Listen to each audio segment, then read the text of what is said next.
Chapter number 6 ની અંદર છેલ્લે આપણે નેક્સ્ટ ટોપિક આયા હતા સ્વયંસ્ફુરણા. થોડુંક જૂનું એકાદ બે લેક્ચરનું યાદ કરાવડાવી દઉં. સ્વયંસ્ફુરણા એ ટોપિક ઉપર આપણે ભણતા હતા. સ્વયંસ્ફુરણા થોડુંક હેવી વર્ડ લાગે, એના કરતા સાદો સિમ્પલ શબ્દ આપમેળે. કોઈ પણ વસ્તુ આપમેળે ક્યારે થાય. તો ચેપ્ટરમાં અગાઉ એન્થાલ્પી સુધી આપણે એટલી જ ચર્ચા કરી કે આ પ્રક્રિયાની અંદર આટલી ઉષ્મા આપવી પડે અને આટલી ઉષ્મા છૂટી પડે, એનું મૂલ્ય ડેલ્ટા એચ દ્વારા આપણે માપતા હોઈએ છીએ. પણ પહેલા આપણને એ તો ખબર હોવી જોઈએ ને કે આ પ્રક્રિયા થશે કે નહીં. રેડી? તો એ પ્રક્રિયા થશે કે નહીં એટલે કે એ પ્રક્રિયા આપમેળે થશે કે નહીં, એને જ કહેવાય પ્રક્રિયાની સ્વયંસ્ફુરણા. અથવા તો એ પ્રક્રિયા સ્વયંસ્ફુરિત થાય છે કે નહીં, આપમેળે થાય છે કે નહીં, હાવ દેશી શબ્દોમાં એની મેળે થાય છે કે નહીં. બરાબર? એ વસ્તુ એને વિશે આપણે ચર્ચા કરતા હતા. એમાં આપણે પહેલા શરૂઆતમાં જોયું કે ભાઈ પહેલા એવું મનાતું હતું કે ભાઈ એન્થાલ્પીના ફેરફારને આધારે જ સ્વયંસ્ફુરણા આપમેળે થવાનું નક્કી થાય કે એન્થાલ્પીનું મૂલ્ય પ્રક્રિયા દરમિયાન ઘટતું હોય, પ્રક્રિયકમાંથી નિપજ તરફ જઈએ, આપણી ચોપડીમાં આલેખ પણ આપેલા છે, પ્રક્રિયકથી નિપજ તરફ જઈએ ત્યારે એન્થાલ્પીનું મૂલ્ય ઘટતું હોય, પ્રક્રિયક કરતા નિપજની એન્થાલ્પી ઓછી હોય તો ડેલ્ટા એચ નું મૂલ્ય ઋણ આવે, એટલે કે ઉષ્માક્ષેપક પ્રક્રિયા. અને આવી પરિસ્થિતિમાં પ્રક્રિયા આપમેળે થતી હોય છે. પરંતુ એવી પણ અમુક પ્રક્રિયા જોવા મળી કે જેમાં પ્રક્રિયક કરતા નિપજની એન્થાલ્પીનું મૂલ્ય વધારે હતું, એટલે કે ડેલ્ટા એચ નું મૂલ્ય આપણને ધન મળતું હતું, અને એ કન્ડિશનની અંદર ઉષ્મા શોષક પ્રક્રિયામાં પણ એ પ્રક્રિયા આપમેળે થતી હતી. એક તમને સાદું ઉદાહરણ આપું. ચલો વાંધો નહીં, આ ઉદાહરણ પછી. તો એ એન્થાલ્પી ફેરફાર જ એક આપમેળે થવાનું વલણ ગણી શકાય નહીં. એના માટે એક નવું અવસ્થા વિધેય આપણે દાખલ કરવું પડ્યું હતું. એનું નામ છે એન્ટ્રોપી. કેમ એ દાખલ કરવું પડ્યું હતું તો એની પણ આપણે ચર્ચા કરી હતી કે ઘણી બધી પ્રક્રિયાઓમાં એવું જોવા મળ્યું કે જે પણ પ્રક્રિયા આપમેળે થતી હોય એમાં પ્રણાલીની કે પર્યાવરણની કોઈ પણની અસ્તવ્યસ્તતામાં વધારો થતો હતો. આ અસ્તવ્યસ્તતાનું જે માપન એને જ કહેવાય છે એન્ટ્રોપી. જેમ આપણે કહીએ છીએ કે કોઈ પણ પદાર્થની અંદર રહેલો ઉષ્માનો જથ્થો એને આપણે એના તાપમાન દ્વારા દર્શાવીએ છીએ, એમ કોઈ પણ વસ્તુની અંદર રહેલી અસ્તવ્યસ્તતાનું પ્રમાણ એને આપણે એની એન્ટ્રોપી કહીએ છીએ. એન્ટ્રોપીની સંજ્ઞા S છે એ પણ આપણે જોયું હતું. અને એ માત્રાત્મક ગુણધર્મ છે, અવસ્થા વિધેય છે, એ પણ આપણે જોયું હતું. પણ અગાઉના જે બધા અવસ્થા વિધેયો હતા H, U, આ બધા અવસ્થા વિધેયો કરતા આપણું નવું અવસ્થા વિધેય એન્ટ્રોપી એ રીતે અલગ પડતું હતું કે એમાં એનું નિરપેક્ષ મૂલ્ય આપણે માપી શકતા હતા. એન્ટ્રોપીનું નિરપેક્ષ મૂલ્ય આપણે માપી શકતા હતા, એટલે કે આપણે S નું મૂલ્ય પણ માપી શકતા હતા. જ્યારે અગાઉ H એટલે કે એન્થાલ્પી, આંતરિક ઉર્જા એટલે કે U નું મૂલ્ય નહોતું મળતું. એન્થાલ્પીનો ફેરફાર ડેલ્ટા એચ અને આંતરિક ઉર્જાનો ફેરફાર ડેલ્ટા યુ, એનું મૂલ્ય જ આપણે માપી શકતા હતા. રેડી? તો આને આધારે જે આપણે નવું અવસ્થા વિધેય દાખલ કર્યું હતું એન્ટ્રોપી, એની હવે આપણે થોડીક ચર્ચા કરીએ.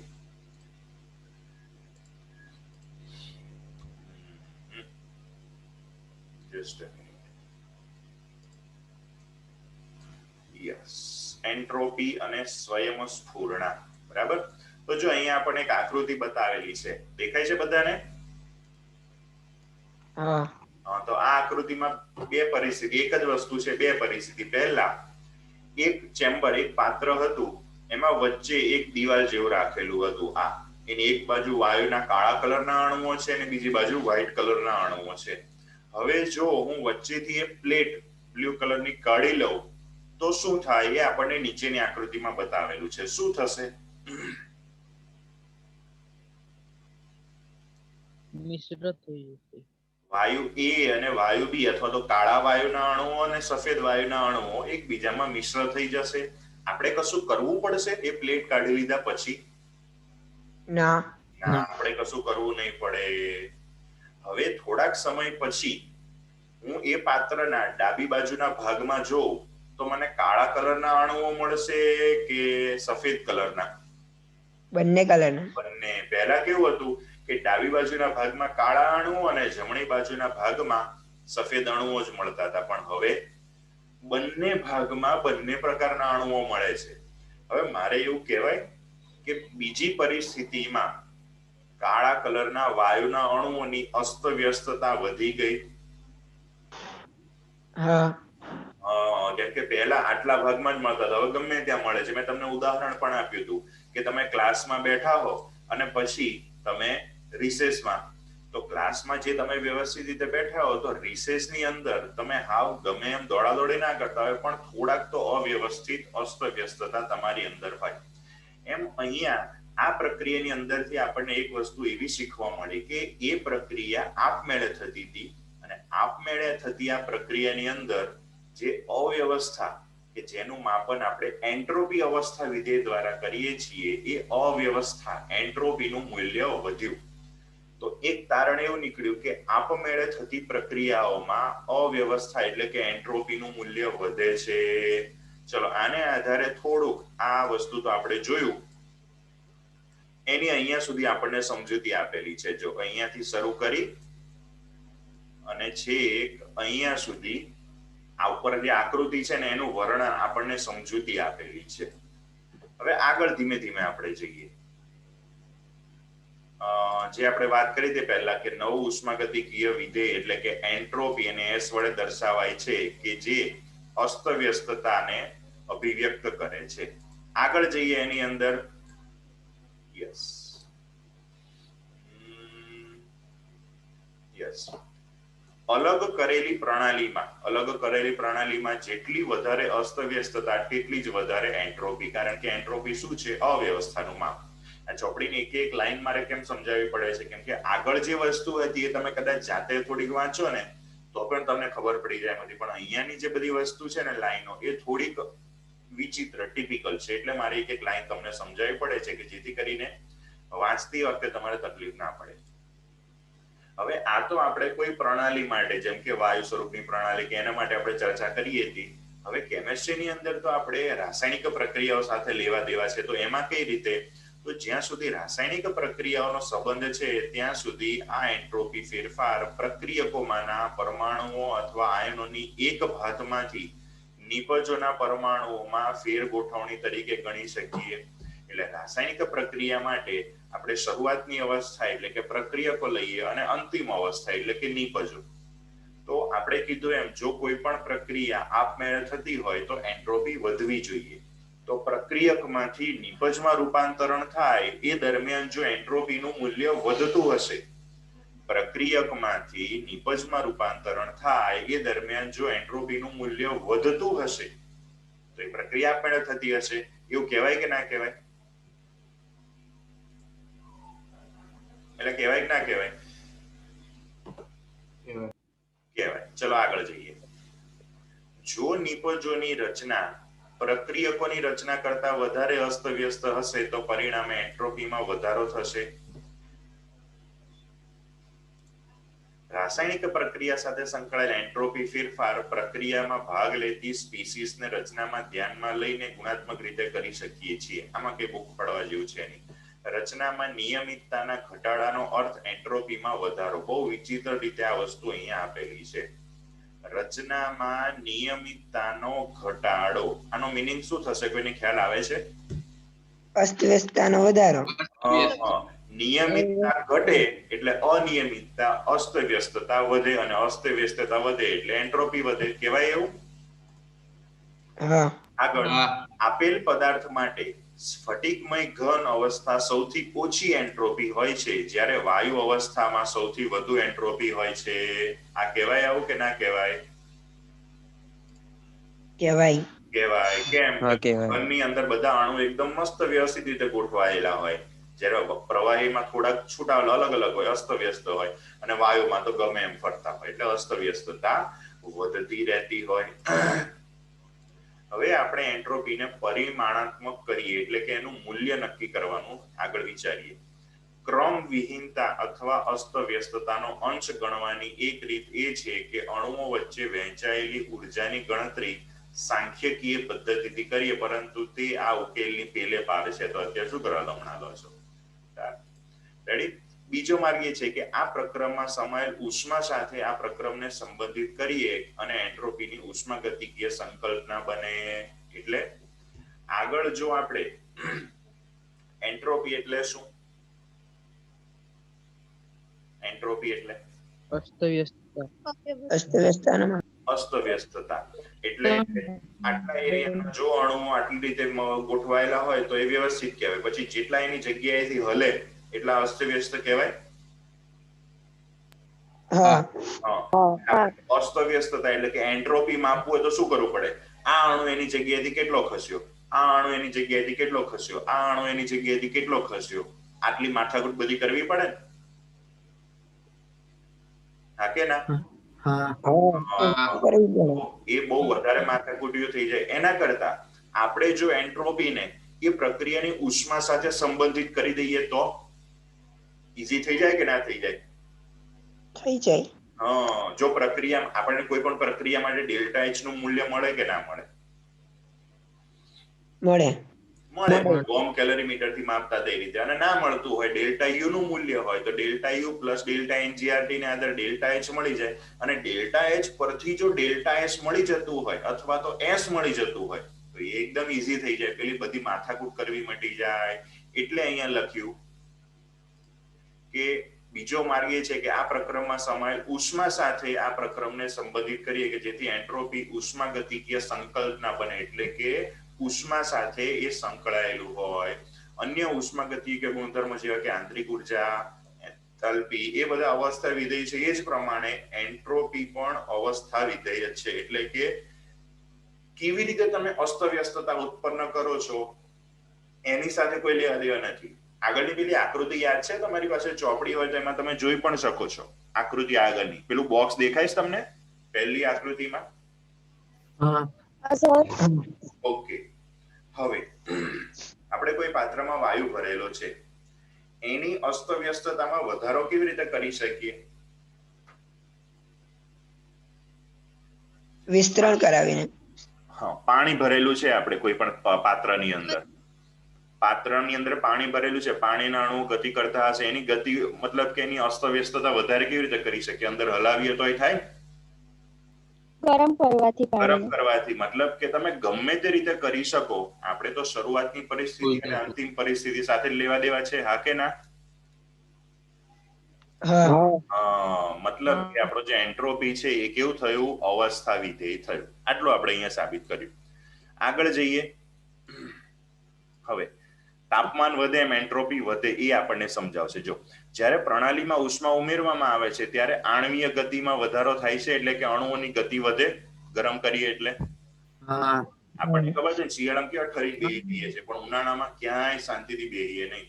આમ તેમ ગરમી થાય છે, એવું થાય છે. કેમ? ઉષ્મા વધી એટલે. એને કારણે પ્રણાલીની અસ્તવ્યસ્તતામાં વધારો થાય છે અને એન્ટ્રોપી પણ વધે છે. આમ ફાઇનલ કન્ક્લુઝન શું? ઉષ્માની અસ્તવ્યસ્તતાની અસર પ્રણાલી પર પડે છે. ક્લિયર? આગળ તો આપણે ડેલ્ટા એસ અને ક્યુ ને સરખાવી શકીએ? હા, સરખાવી શકીએ. પણ જો કેવું કહે છે, થોભો અને રાહ જુઓ બસ આવે છે. એટલે એવું નહીં, આવા બધા શબ્દો અહીંયા ના વાપર. અહીંયા કે આપણે વાર્તા નહીં કરવાની, છોકરાને સમજાવવાનું. થોભો. અનુભવ એમ શીખે છે કે ઉષ્માનું વિતરણ પણ તાપમાન પર આધાર રાખે છે. જે તાપમાને ઉષ્મા પ્રણાલીમાં દાખલ કરેલ છે, શું લખે છે આ લોકો કે ખબર જ નહીં પડતી. હવેનું જે વાક્ય છે ને એ બ્રહ્મ વાક્ય છે. તમારે લખવું હોય ને અંડરલાઈન કરવી હોય તો કરી દેજો. પહેલા તમે વિચારીને મને આ સમજાવો શું કહેવા માંગે છે, કેમ એવું થાય છે આપણે પછી ચર્ચા કરીએ. પણ આને મને સમજાવો. આટલું જે છે ને બ્રહ્મ વાક્ય છે, બહુ મોટું છે, લોજિકલ વાક્ય છે.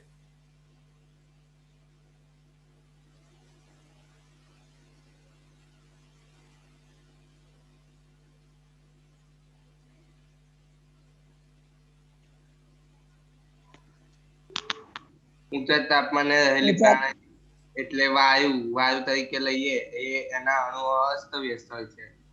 ઊંચા તાપમાને રહેલી પ્રણાલી એટલે કોઈ બી ઘન પદાર્થ લઈએ તો એના અણુઓ વ્યવસ્થિત રીતે ગોઠવાયેલા હોય. સર, એના અણુઓને આપણે વધારે જેમ તાપમાન આપીએ એમ વધારે અસ્તવ્યસ્ત વધે. ઓકે, ચલો સરસ. મીન્સ આપણી પાસે જે કોઈ પણ પ્રણાલી છે એ પ્રણાલી જો ઊંચા તાપમાને હશે તો એની અંદર અસ્તવ્યસ્તતા વધારે હશે અને નીચા તાપમાને હશે તો અસ્તવ્યસ્તતા ઓછી હશે. આમ હવે જો શું લખ્યું, તાપમાન પ્રણાલીમાં રહેલા કણોની અસ્તવ્યસ્ત ગતિનું સરેરાશ માપ છે. એટલે જેટલું તાપમાન વધારે એટલી અસ્તવ્યસ્ત ગતિ વધારે, અને અસ્તવ્યસ્તતા વધે તો એન્ટ્રોપી વધે. મતલબ કે ઉષ્મા પણ એન્ટ્રોપી સાથે સંકળાયેલી છે, તાપમાન પણ એન્ટ્રોપી સાથે સંકળાયેલું છે. જોઈએ આગળ શું થાય છે. બીજી એક મસ્ત વસ્તુ કહે છે, આ પણ તમારે પહેલા મને સમજાવવી પડશે. નીચા તાપમાને રહેલી પ્રણાલીમાં ઉષ્મા ઉમેરવામાં આવે તો જો સરખા જ જથ્થામાં ઉષ્મા તેને ઊંચા તાપમાને ઉમેરવામાં આવેલી હોય તેના કરતા અસ્તવ્યસ્તતા વધે છે. ઓ બાપા, ચલો આનો મીનિંગ કોઈ મને કહેશે? આવા બધા વાક્યો આ લોકોએ મૂકેલા છે ને એટલે જ અમારે જેવા સાહેબોની જરૂર પડે સમજાવવા, નતો તો તમે વાંચીને જાતે પણ સમજી શકો. ચલો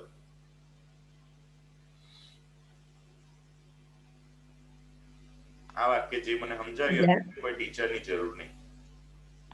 નીચા તાપમાન જો ઓછું હોય તો એની અંદર થોડી એની અંદર જેટલી ઉષ્મા ઉમેરવામાં આવે એટલી ને એટલી જ ઉષ્મા જો ઊંચા તાપમાને રહેલામાં ઉમેરવામાં આવે તો જેટલી ઉષ્મા નીચામાં ઉષ્મા આપતા વધે ને એના કરતા નીચા તાપમાન વાળાને ઉષ્મા આપતા જેટલી અસ્તવ્યસ્તતા વધે એના કરતા ઊંચા તાપમાન વાળાને જેટલી ઉષ્મા આપી અને અસ્તવ્યસ્તતા વધે એમ એ વધારે હોય ઊંચાની અને નીચાની ઓછી હોય. ફરી એકવાર વાંચો, આખું વાક્ય વાંચ અને ફરી એકવાર સમજાવવાનો ટ્રાય કર. બીજા પણ ટ્રાય કરજો. હા ભાઈ,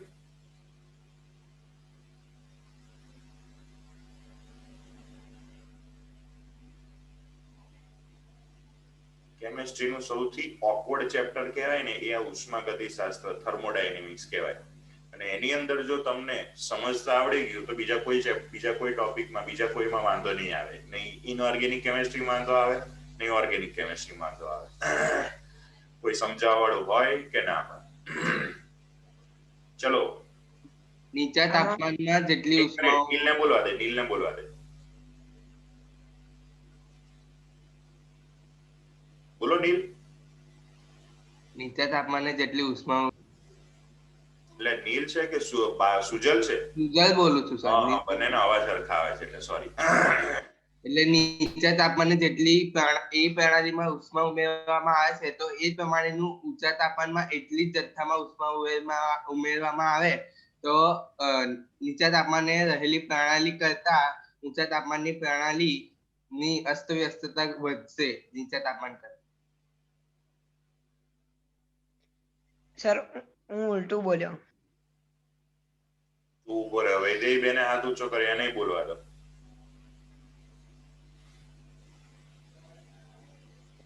જો નીચા તાપમાને રહેલી પ્રણાલીમાં આપણે ઉષ્મા ઉમેરીએ ને એટલા જ જથ્થામાં જો આપણે એટલી જ ઉષ્મા ઊંચા તાપમાનની પ્રણાલીમાં ઉમેરીએ તો નીચા તાપમાન કરતા ઊંચા તાપમાનની પ્રણાલીમાં અસ્તવ્યસ્તતા વધારે જોવા મળે. નિયમ શું કેવું છે? સમજવામાં થોડીક ભૂલ થઈ ગઈ. નીચા તાપમાને રહેલી પ્રણાલીમાં ઉષ્મા ઉમેરવામાં આવે એટલે કે તાપમાન નીચું છે એવી પ્રણાલીની અંદર જો આપણે ઉષ્મા ઉમેરીએ તો ઊંચું તાપમાન હોય ઓલરેડી એની અંદર વધારે ઉષ્મા ઉમેરવામાં આવે. બે સરખા જ પ્રમાણમાં હોય ઉષ્મા તો પણ જે ઊંચા તાપમાને રહેલી હોય એના કરતા નીચા તાપમાને રહેલી પ્રણાલીની અસ્વસ્થતા વધે, ઊંચાની નહીં. ચલો, પૃથ્વીરાજે હાથ ઊંચો કર્યો છે, એને ચાન્સ આપીએ.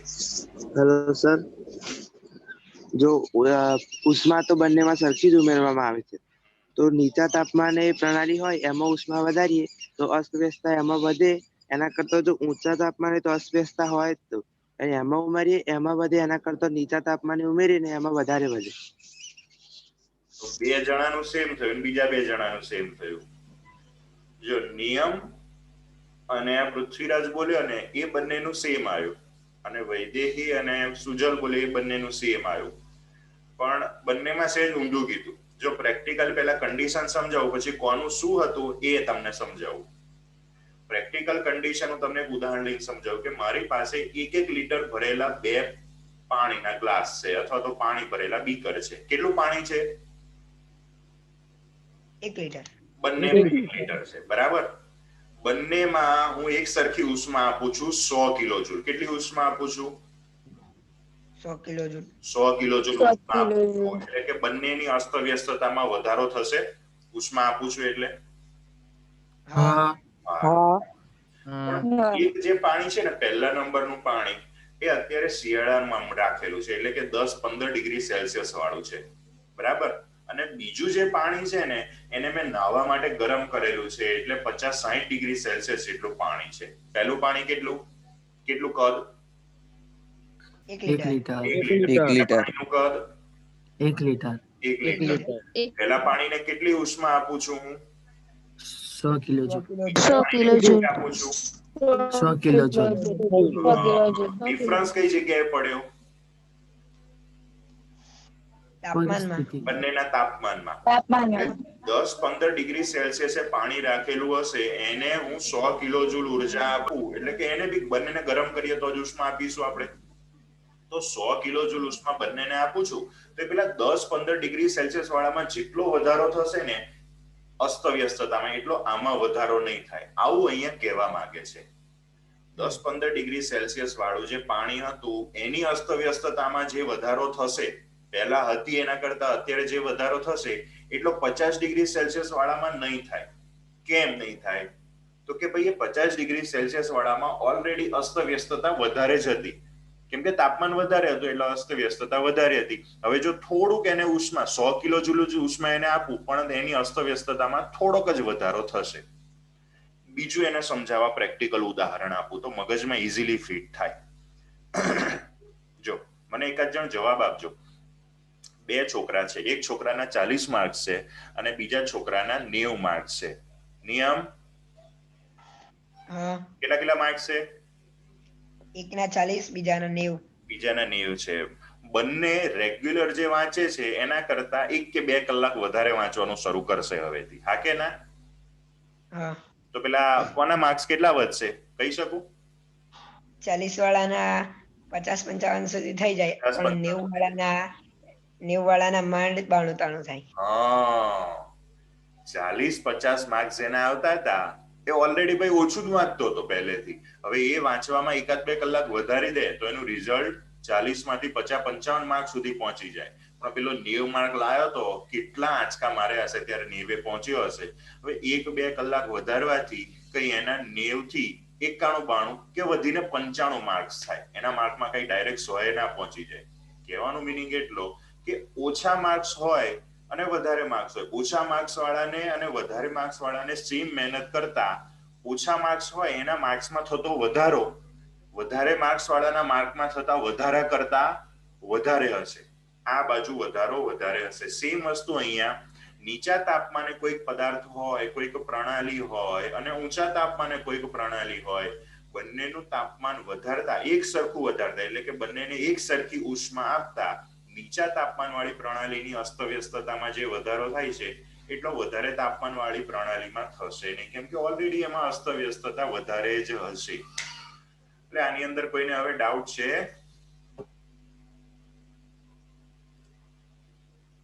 ના. કોઈને ડાઉટ હોય તો હજુ હાથ ઊંચો કરીને પૂછી શકો છો. ચલો આને જ આધારે સૂત્ર બનાવવાનું છે. ચલો જોતા રહીએ. એનો અર્થ એવો થાય કે એન્ટ્રોપી ફેરફાર તાપમાનના વ્યસ્ત પ્રમાણમાં હોય છે. કહેવાય આવું? હા. હા, કેમ કે થયું કેવું, નીચા તાપમાન વાળામાં એન્ટ્રોપીનો જે ફેરફાર વધારો એ કેવો હતો? વધારે. વધારે. તાપમાન વાળું જે પાણી હતું એની અસ્તવ્યસ્તતામાં જે વધારો થયો એ વધારે હતો. જ્યારે ઊંચું તાપમાન હતું તો અસ્તવ્યસ્તતા એન્ટ્રોપીમાં વધારો થોડોક જ હતો. એટલે નીચું તાપમાન તો એન્ટ્રોપીમાં થતો વધારો વધારે, ઊંચું તાપમાન તો એન્ટ્રોપીમાં થતો વધારો થોડોક જ થયો. એટલે એન્ટ્રોપીમાં થતો વધારો નીચા તાપમાને વધારે હશે. એટલે ડેલ્ટા એસ એન્ટ્રોપીમાં થતો ફેરફાર અને તાપમાન એ બંને વચ્ચે વ્યસ્ત સંબંધ થયો. પણ એની અગાઉ જ આપણે જોયું તાપમાન વધારીએ ઉષ્મા આપીએ તો એન્ટ્રોપી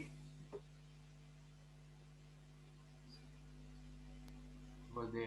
વધે વધે તાપમાન આપીએ, ઉષ્મા આપીએ તો એન્ટ્રોપી શું થાય? વધે વધે. જે 100 કિલો જૂલ આપવું અને 200 કિલો જૂલ આપવું, કઈ ફરક પડે? હા, હા, શું ફરક પડે? 200 જૂલ વાળામાં વધારે એન્ટ્રોપી. હા, 200 કિલો જૂલ ઉષ્મા આપું તો એટલી એન્ટ્રોપી વધારે વધશે. મતલબ કે એન્ટ્રોપી અને ઉષ્મા, એન્ટ્રોપીનો ફેરફાર, એન્ટ્રોપી નહીં હો, એન્ટ્રોપીનો ફેરફાર ડેલ્ટા એસ અને ઉષ્મા વચ્ચે કેવો સંબંધ થયો? સમપ્રમાણનો સંબંધ થયો. હા અને ડેલ્ટા એસ અને ટી વચ્ચે કેવો થયો? વ્યસ્ત પ્રમાણનો સંબંધ થયો. એટલે હા આપણને સૂત્ર મળ્યું હા. Delta S is equal to Q reversible upon T. Q reversible એટલે પ્રતિવર્તી. પ્રતિવર્તી, મતલબ કે ઉષ્મા આપણે અંદર દાખલ પણ કરી શકીએ, ઉષ્મા અંદર દાખલ પણ કરી શકીએ, ઉષ્મા અંદરથી દૂર પણ કરી શકીએ. એટલે કે આપણી પ્રક્રિયા કેવી હોવી જોઈએ? પ્રતિવર્તી હોવી જોઈએ. હવે સ્વયંસ્ફુરિત પ્રક્રમ માટે પ્રણાલી અને પર્યાવરણ બંનેનો કુલ એન્ટ્રોપી ફેરફાર નીચે પ્રમાણે દર્શાવી શકાય. આને તમારા મગજમાં એવી રીતે ફિટ કરજો કે તમે જાગતા હો, સૂતા હો, બેભાન હો કે મરી ગયા હો, મરી ગયા પછી જો તમે ભૂત થાવ ને તો ભૂતમાં પણ તમને આ સૂત્ર આવડવું જોઈએ. એટલે સુજલ, હા સર. તું મરીને શું થવાનો? આત્મા. ભગવાનના ધામમાં જશે, અથવા તો પછી કંઈક કદાચ કંઈક એવું હશે તો ભૂત જશે, અને ભૂત થવ ને તોય તને આ યાદ હોવું જોઈએ. શું કીધું? હા. હે ને? બધા માટે આ વસ્તુ કોમન છે. આ વસ્તુ યાદ રહેવી જોઈએ, કેમ કે છેક સુધી આની જરૂર પડશે. 12મું પૂરું કરશો અને 12મા પછી કોલેજમાં કેમિસ્ટ્રી ફિલ્ડમાં રહેશો તો શું કોઈ પણ પ્રક્રમ અથવા તો કોઈ પણ પ્રક્રિયા આપમેળે ક્યારે થાય? જ્યારે ડેલ્ટા એસ ટોટલ કેવું હોય? કેવું ઝીરો હોય? કરતા મોટું. ગ્રેટર ધેન એટલે કે ધન હોય ત્યારે કોઈ પણ પ્રક્રિયા આપમેળે થવાનું વલણ ક્યારે? જ્યારે delta S total greater than 0. આ ડેલ્ટા એસ ટોટલ બરાબર શું લખેલું છે? Delta S system plus delta S surrounding. એટલે શું? પ્રણાલીની પ્રણાલી પ્લસ પર્યાવરણ. પર્યાવરણની પ્રણાલીની એન્ટ્રોપીમાં થતો ફેરફાર વત્તા પર્યાવરણની એન્ટ્રોપીમાં થતો ફેરફાર. એટલે હા કે ના? હા હા. ચલો જસ્ટ અ મિનિટ.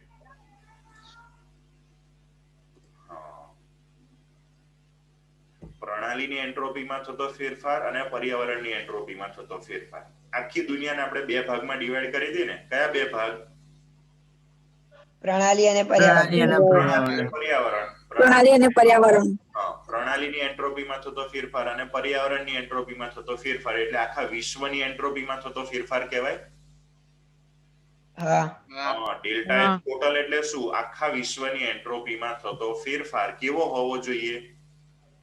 0 થી મોટો. 0 કરતા 0 વધારે. થી મોટો એટલે ધન.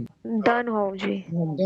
0 થી મોટો આખા વિશ્વની એન્ટ્રોપીમાં થતો ફેરફાર ધન હોવો જોઈએ. ધન ક્યારે હોય? ડેલ્ટા એસ એટલે શું?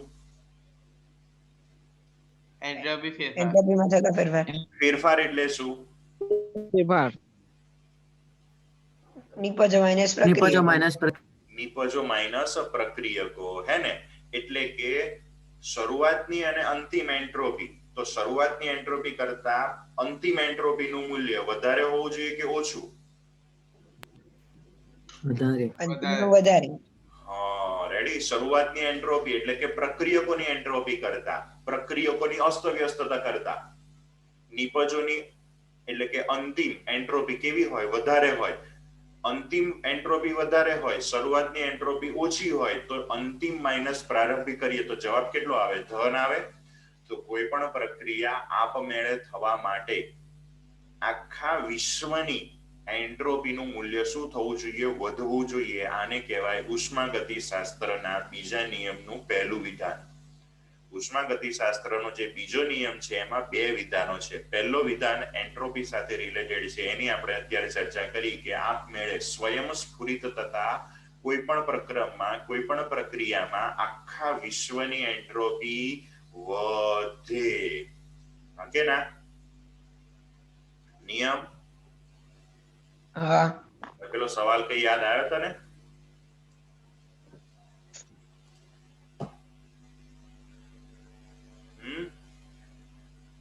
ના યાદ આવ્યો. હમણાં પછી યાદ કરાવવાનો તો પાછો ટાઈમ એમાં જતો રહે. મને પેલું પૂરું કરી લેવા દે. તારે રેડી? જ્યારે પ્રણાલી સંતુલનમાં હોય ત્યારે એન્ટ્રોપી મહત્તમ હોય છે અને એન્ટ્રોપી ફેરફાર ડેલ્ટા એસ બરાબર 0. આ વસ્તુ યાદ રાખજો. પાછળ હું તમને એક ટેબલ સ્વરૂપમાં યાદ રખાવડાવી દઈશ. બીજું વધારે કોઈ યાદ રાખવાની જરૂર છે નહીં. બરાબર?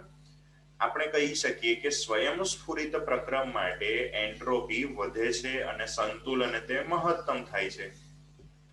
શરૂઆતમાં જેમ જેમ પ્રક્રિયા આગળ વધે, સંતુલન એટલે શું એ આપણે આના પછીના 7મા ચેપ્ટરમાં શીખવાનું છે. બેઝિક થોડુંક તમને કહી દઉં. કદાચ પહેલા પણ મેં કીધું હતું કે કોઈ પણ પ્રક્રિયા શરૂ થાય એટલે શરૂઆતમાં પ્રક્રિયકો માત્ર નિપજમાં પરિવર્તિત પામતા હોય છે. કોઈ પણ પ્રક્રિયા શરૂ થાય અને જેમ જેમ આગળ વધે એમ શરૂઆતમાં કેવું હોય? પ્રક્રિયકમાંથી નિપજ, પ્રક્રિયકમાંથી નિપજ, પ્રક્રિયકમાંથી નિપજ. હા કે ના? હા એક સમય એવો આવે કે હવે પ્રક્રિયામાં પરિસ્થિતિ એવી થઈ ગઈ કે જ્યારે એક પ્રક્રિયકનો અણુ નિપજમાં રૂપાંતર પામે એ જ સમયે નિપજનો એક અણુ પ્રક્રિયકમાં પણ રૂપાંતર પામતો હોય. એનું એક સાદું તમને ઉદાહરણ અહીં આપું. બંધ પાત્રની અંદર પાણી ભરેલું હોય, ધારો કે પાણીની બોટલ હોય અને એમાં પાણી ભરેલું હોય, તો આપણે અગાઉ ચર્ચા કરી તેનું બાષ્પીભવન થાય.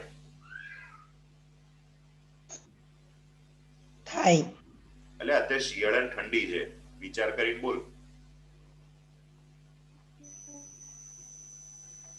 થોડું ઘણું થાય, થોડું ઘણું પાછું ઘનીભવન પણ થઈ જાય. ઘનીભવન અત્યારે ના થાય એટલે તો 0 એ થાય. અત્યારની પરિસ્થિતિમાં તારે ઘરે એક બોટલ મૂકી રાખ, એમાં જે પાણી હશે એનું બાષ્પીભવન થશે કે નહીં થાય? એ મને કે.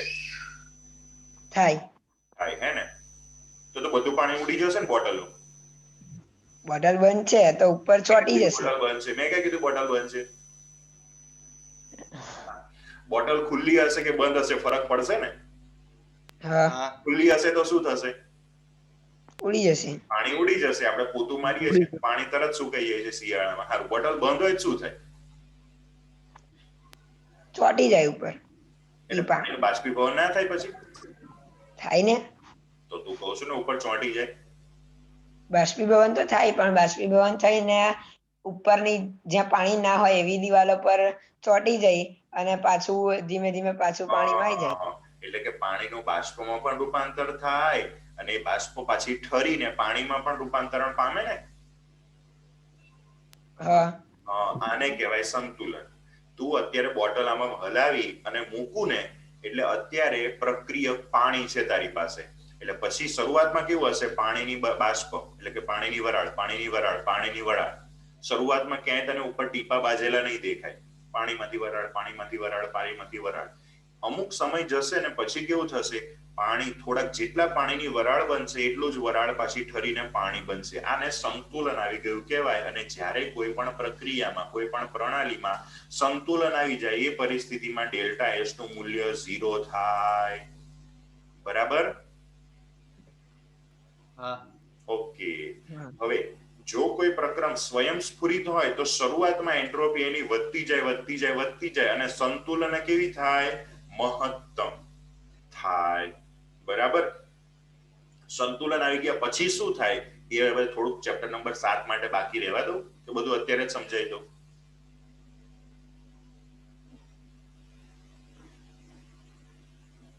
હેલો, જેવી તમારી ઈચ્છા. તો થોડુંક ચેપ્ટર નંબર 7 માટે રહેવા દો, બધું અત્યારથી સમજાવું. આગળ જઈએ. એન્ટ્રોપી ફેરફાર શૂન્ય થાય છે. જો સ્વયંસ્ફુરિત પ્રક્રમ માટે શરૂઆતમાં એન્ટ્રોપી વધતી હતી, વધતા કેવી થઈ? મેક્સિમમ થઈ ગઈ, સંતુલન આવી ગયું ત્યારે. અને પછી હવે એન્ટ્રોપીમાં ફેરફાર નહીં થાય. એકવાર મેક્સિમમ પહોંચી ગઈ પછી હવે એન્ટ્રોપીમાં ફેરફાર ના થાય, એટલે કે એન્ટ્રોપીમાં થતો ફેરફાર શૂન્ય થશે. એન્ટ્રોપી અવસ્થા વિધેય હોવાથી આપણે પ્રતિવર્તી પ્રક્રમ માટે એન્ટ્રોપીનો ફેરફાર ડેલ્ટા એસ સિસ્ટમ બરાબર આવું સૂત્ર લખાય. કઈથી આવ્યું આ સૂત્ર? કે જો ઉપર આવું સૂત્ર હતું પણ ત્યાં જનરલ સૂત્ર હતું ડેલ્ટા એસ બરાબર Q/T. અહીંયા સૂત્ર શું સિસ્ટમ માટે છે? તો તો ક્યુ પણ પ્રણાલીની થઈ. ઓકે, હવે આ એન્ટ્રોપીની ચર્ચા કરી એની જરૂર શું કરવા પડી એની જો અહીંયા મસ્ત ચર્ચા કરે છે. આદર્શ વાયુના બંને એટલે કયા? પ્રતિવર્તી અને અપ્રતિવર્તી વિસ્તરણ સમતાપી પરિસ્થિતિમાં થાય ત્યારે ડેલ્ટા યુ બરાબર 0 હોય એવું તમે ક્યાંય સાંભળેલું છે?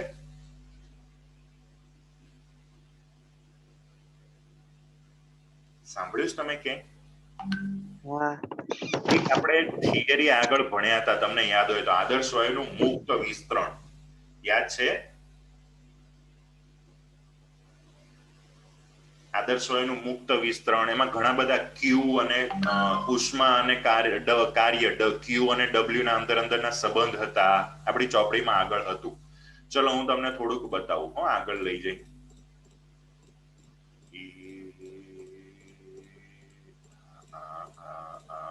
હા, મળ્યું તમને ચોપડીમાં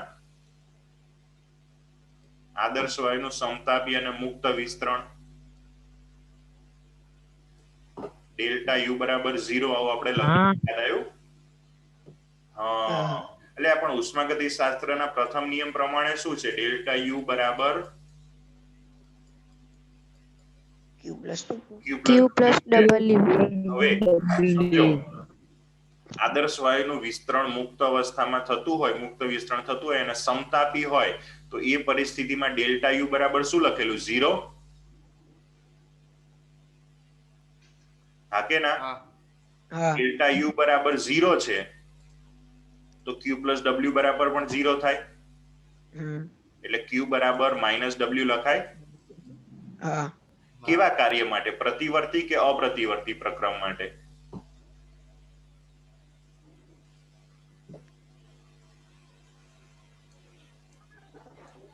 બંને માટે કહેવાય ને. બંને માટે જો શું લખ્યું, જો ઉપર વાળું છે અપ્રતિવર્તી, નીચે વાળું કેવું? પ્રતિવર્તી.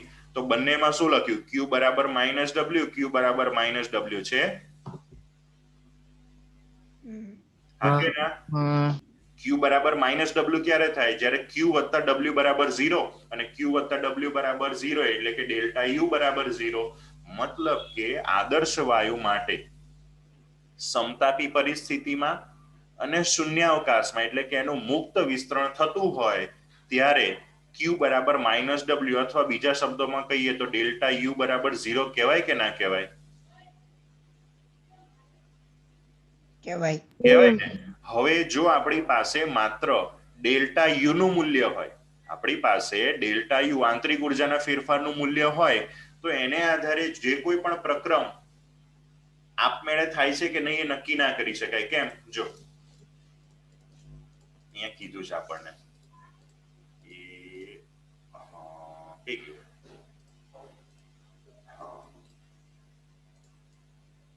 જો અહીંયા લખ્યું, આદર્શ વાયુના બંને પ્રતિવર્તી અને અપ્રતિવર્તી પ્રક્રમ માટે ડેલ્ટા યુ બરાબર 0 થશે.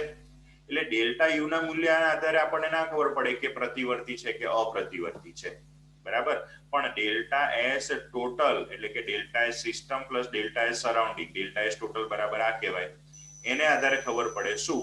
તો કે અપ્રતિવર્તી પ્રક્રમ માટે શૂન્ય નથી. ડેલ્ટા એસ ટોટલ જે છે ને એ અપ્રતિવર્તી પ્રક્રમ માટે શૂન્ય નથી, પણ પ્રતિવર્તી માટે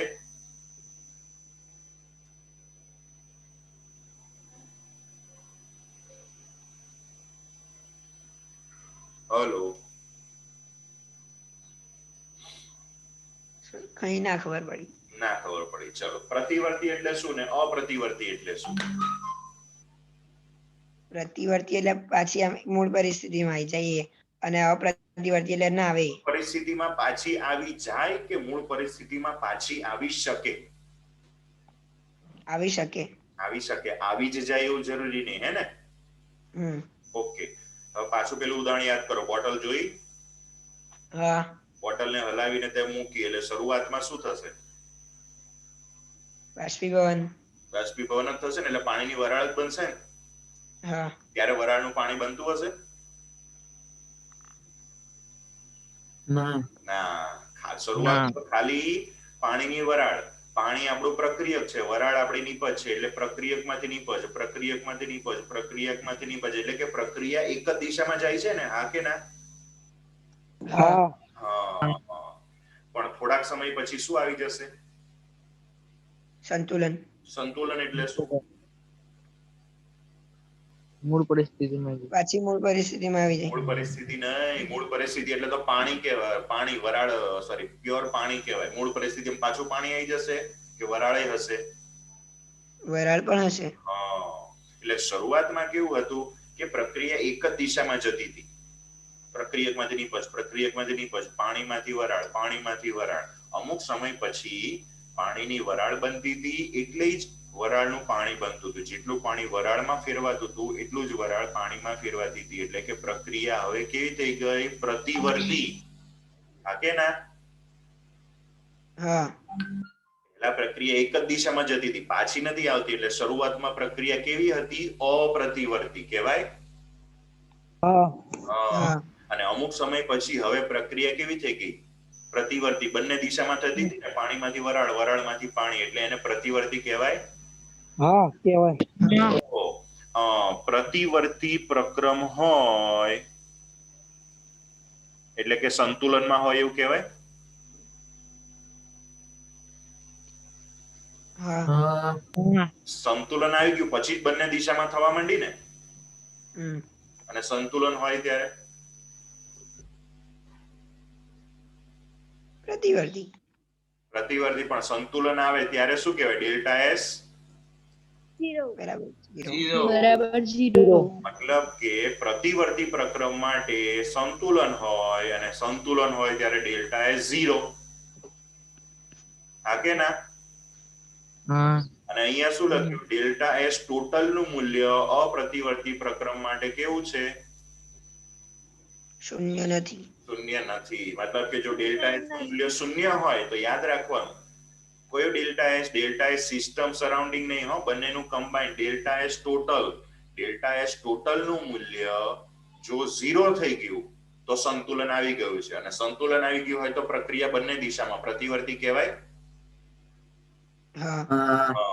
પણ જો ડેલ્ટા એસ નું મૂલ્ય શૂન્ય નથી તો પ્રક્રિયા અપ્રતિવર્તી કહેવાય કે ના કહેવાય? કહેવાય. ખબર પડી હવે? હા. ઓકે. આમ ડેલ્ટા યુ નું મૂલ્ય શૂન્ય ક્યારે થાય છે? તો કે પ્રતિવર્તી પ્રતિવર્તી બંનેમાં 0 થઈ જાય છે ને. હા. એટલે ડેલ્ટા યુ ના મૂલ્યને આધારે પ્રતિવર્તી અને અપ્રતિવર્તીનો ભેદ ના પાડી શકે, એટલે કે બંને અલગ ના પાડી શકે, પરંતુ ડેલ્ટા એસ ને આધારે પાડી શકાય. હવે ખબર પડી? હા. એટલે એન્ટ્રોપીને લાવવી પડી કે પ્રક્રિયા પ્રતિવર્તી છે કે અપ્રતિવર્તી. કારણ કે અગાઉ એક વાક્ય આવ્યું હતું, તમને બતાવું, કદાચ તમે વાંચ્યું હોય કે ના વાંચ્યું હોય.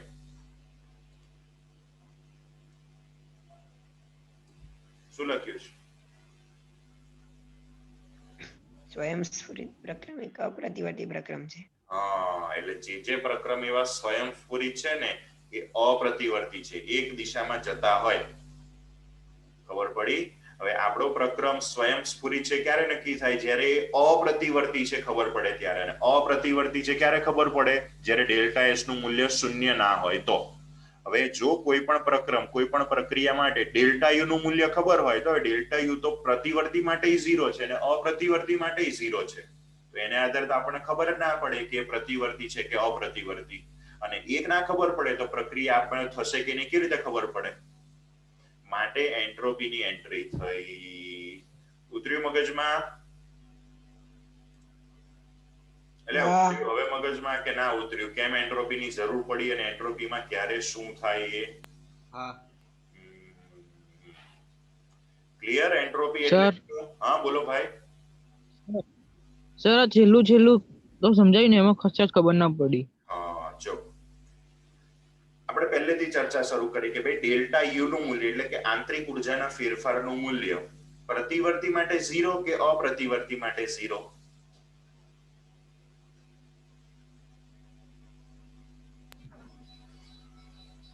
પ્રતિવર્તી માટે 0 કે અપ્રતિવર્તી માટે 0 ડેલ્ટા યુ નું મૂલ્ય? બંને માટે. બંને માટે 0 હશે હે કે નહીં? ઓકે, હવે ડેલ્ટા એસ ના કિસ્સામાં કેવું થાય? ડેલ્ટા એસ નું મૂલ્ય બંને માટે 0 ના, ના, તો પ્રતિવર્તી માટે. પ્રતિવર્તી હોય એટલે કે સંતુલન હોય. આગળ જ આપણે પ્રૂવ કર્યું કે સંતુલન હોય ત્યારે 0 ને સંતુલન હોય એટલે કે પ્રક્રિયા બંને દિશામાં થતી હોય, પ્રતિવર્તી હોય. તો ડેલ્ટા યુ નું મૂલ્ય તો પ્રતિવર્તી પ્રક્રમ માટે 0 થાય, અપ્રતિવર્તી પ્રક્રમ માટે પણ 0 થાય. તો આપણને ખબર જ ના પડે કે આપણો પ્રક્રમ પ્રતિવર્તી છે કે અપ્રતિવર્તી છે. પણ ડેલ્ટા એસ નું મૂલ્ય ખબર હોય તો જો ડેલ્ટા એસ નું મૂલ્ય 0 છે તો આપણો પ્રક્રમ પ્રતિવર્તી છે, અને ડેલ્ટા એસ નું મૂલ્ય 0 નથી તો પ્રક્રમ પ્રતિવર્તી નથી. હવે ડેલ્ટા એસ નું મૂલ્ય 0 નથી તો પ્રક્રમ પ્રતિવર્તી નથી એટલે કે અપ્રતિવર્તી છે, અને અપ્રતિવર્તી એક જ દિશામાં જતો હોય એવો તો આવા જ પ્રક્રમો આપમેળે થતા હોય, આવી જ પ્રક્રિયાઓ આપમેળે થતી હોય. માટે પ્રક્રિયા આપમેળે થાય છે કે નહીં એ નક્કી કરવા માટે આગળ આપણે એન્થાલ્પીને પણ કેન્સલ કરી, ચોકડી મારી, અને અહીંયા આપણે આંતરિક ઉર્જાને પણ ચોકડી મારી કે ભાઈ આંતરિક ઉર્જાને આધારે પણ પ્રક્રિયા આપમેળે થશે કે નહીં એ ના ખબર પડે. કેમ કે પ્રક્રિયા આપમેળે થતી હોય તો એ એક જ દિશામાં થતી હોય એટલે કે અપ્રતિવર્તી હોય, અને અપ્રતિવર્તી હોય એ કેવી રીતે ખબર પડે? ડેલ્ટા એસ નું મૂલ્ય 0 ના હોય તો. ડેલ્ટા એસ નું મૂલ્ય 0 નથી તો અપ્રતિવર્તી, જો 0 છે તો પ્રતિવર્તી. હવે થોડી ખબર પડી કૃષ્ણ કે નહીં? હા સર. ઓકે, ચલો હજુ કોઈને કોઈ ડાઉટ હોય, ફરી હજુ એકવાર સમજવું હોય તો કહેજો, બોલો.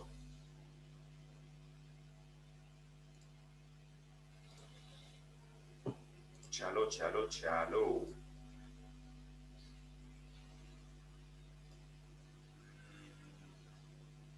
બોલજો બોલજો.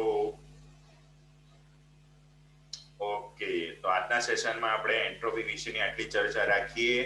દરેકને એકવાર કહું છું, તમારા આજે ટેસ્ટ હોય કે ના હોય, તમારે ટેસ્ટ આપ્યા પહેલા કે પછી ગમે ત્યારે વાંચવું હોય, પણ આ ટોપિક આજે જેટલો ચલાયો અથવા તો સ્વયં સ્ફૂર્ણા ટોપિક જ્યાંથી શરૂ થયો ત્યાંથી ફરી એકવાર વાંચજો. રોજ આનું આ વાંચજો તો જ મગજમાં ફિટ થશે. તમે પણ, મેં તમને પહેલા જ કીધું, અગાઉના ટોપિક તો મેં તમને ફટાફટ ચોપડી વગર જ તમને બોર્ડ ઉપર એનો કન્સેપ્ટ સમજાવી દીધો હતો, પણ અત્યારે ચોપડી મારે કેમ લેવી પડી? કેમ કે એની એક એક લાઈન તમને આખો ટોપિક સમજાવી દીધો હોય શોર્ટમાં, પણ તમે જ્યારે ચોપડીમાંથી વાંચવા બેસો ને એટલે તોલો ખંજવાળવો પડે. રેડી? અત્યારે સમજાવતો હતો તોય તમારે પૂછવું પડ્યું સમજાવ્યા પછી પણ. તો ડાયરેક્ટ ઉપરથી જો ઓવરવ્યુ મેં તમને આપી દીધો હોત તો. માટે 2-3 વાર, જેટલી વાર થાય જ્યાં સુધી મગજમાં ફિટ ના થાય ત્યાં સુધી વાંચજો, નહીંતર થર્મોડાયનેમિક્સ, ઉષ્માગતિશાસ્ત્ર મગજમાં ફિટ નહીં થાય. ફરી આપણે આવતીકાલના સેશનમાં મળીશું, ત્યાં એન્ટ્રોપી પછીના એક બીજા અવસ્થા વિધેયની પણ આપણે ચર્ચા કરીશું કે જેમ એન્થાલ્પીને કેન્સલ કરી આપણે એન્ટ્રોપી ઉપર ગયા હતા, એમ એન્ટ્રોપી પછી આગળ આપણે એક નવા અવસ્થા વિધેયની ચર્ચા કરીશું. ત્યાં સુધી બધાને જય સ્વામિનારાયણ.